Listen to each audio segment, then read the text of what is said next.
With Grant Ramey, Brent Hubbs, Volquest.com. It's the fast break. Tennessee with an impressive come from behind 76-73 win over Houston. Grant, let's get right to it. There's a ton to unpack, but let's just get right to it. Your overall thoughts on Tennessee finding a way to rally and win this basketball game? Really, really impressive to go from down 11 midway through the first half, nothing really going right. And Nate Amid didn't make a shot until well into the second half.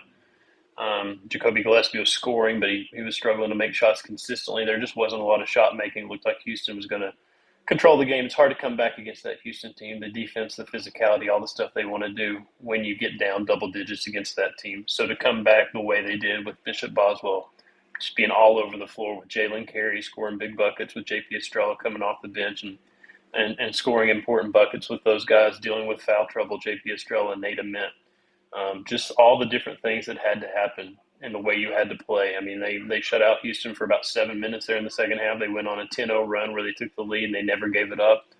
Houston hit a lot of big shots down the stretch, but Tennessee kept finding answers, making foul shots, doing whatever you have to do in winning time to win that kind of game. And Rick Barnes told me afterward, like, he had watched that Elite Eight game probably 5 or 6 times since it happened and a couple times in the last couple of days. And he knew that they had to have a post presence.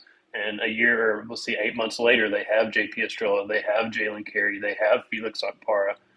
So the differences from 8 months ago to now and how Tennessee reacted, they got off to a slow start in that Elite Eight game as well. They were down 22-6, 12 minutes in. Obviously, that's a different story. But to still come back from down 11, it just looked like a different basketball team and a team that, even though it's got so many new faces, they hadn't forgotten about what happened the last time they played Houston. You know, Rain, it's interesting to me because when you look at it, it's a collection of newcomers that come Mm-hmm. from other schools. It's a high school player who didn't have his best night, but he's going to be obviously and he is a really good player in Native Men. It's some development guys. I mean, to me, this is classic Rick Barnes in the transfer portal era of being able to build a team. He did it 2 years ago with Dalton Connect to get to the Elite Eight.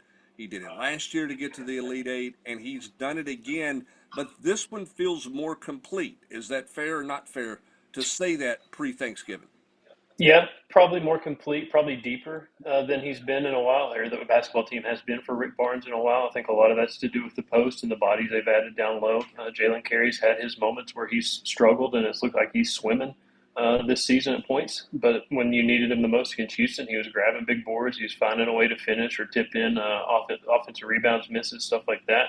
So that's big. I mean, you don't really know what you got at two guard going into the season, but Bishop Boswell has been fantastic the last couple of days. I could not have been more wrong about kind of the trajectory of his career and what I thought was going to happen, because he's turning into a that Jemai Meshack role where it's really, really tough to, diving on the floor, loose balls, deflections, assists, just doing the stuff that you have to do to win basketball games. So, yeah, I think it's a deeper bunch, front court and back court, even though there are questions at the two guard, but it feels like just all around he has more answers, I guess, than he has in the past. All right, Grant, I'm going to ask you this question. More impressive to you in this game given the matchup? Tennessee winning in the paint, points-wise. Tennessee only losing the rebounding battle by one. Tennessee with more second-chance points. Tennessee with only 9 turnovers. Tennessee holding Houston 7+ minutes without a bucket. Are Tennessee not having an empty possession in the last 3 minutes of the basketball game? I mean, I got to go with the last one because that's the most important thing. You got to find a way to score points in the closing minutes when it's really, really tough to score points. When Houston keeps making one big shot after another. I mean, Kingston Flemings was incredible. Milo Suzanne was incredible. He was also very good last March. The turnovers 2 days in a row have been impressive because you struggled so much with that before coming to Vegas, and they had a few, late against Rutgers, so that kind of got the total up a little bit, but they were very much better with the ball yesterday, much better with the ball against Houston. That's the number one defense in the country. So I would probably cop out and go with those two answers. Last question, I'll let you go. Rick Barnes' demeanor post-game, how would you describe it? What does this win mean for him and to kind of set the tone for what's going to be a critical, or not a critical, but a very difficult 3 or 4 weeks of basketball coming up for this team? Sometimes he comes in there after those things and he's unhappy after a win because he didn't play well enough, or he's really happy and he's joking and he's all this stuff. That was a huge win, but he was very straight to the point. Like, I think he feels like he's got a pretty good basketball team, and that was a really, really good win and a really tough win where they had to find a lot of answers from a lot of different guys on a big stage against an elite opponent, all this stuff. Um, so I think it was more straight to the point, like business, like Tennessee could win this thing. Also, I mean, that's another thing. Tennessee doesn't know who they're playing 24 hours from right now. They don't know if they'll be playing for a championship or if they'll be playing in the third place game. I think they're guaranteed in that top four of this 18-team field, but it's based on point differential and records and all this stuff, and there's still some games going on. So that's a first, but he was kind of all business. Like they got something to take care of tomorrow.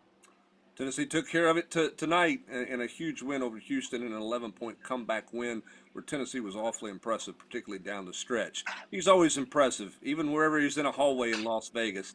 That's why he's the best. Grant Ramey, Brent Hubbs, Volquest.com for the fast break.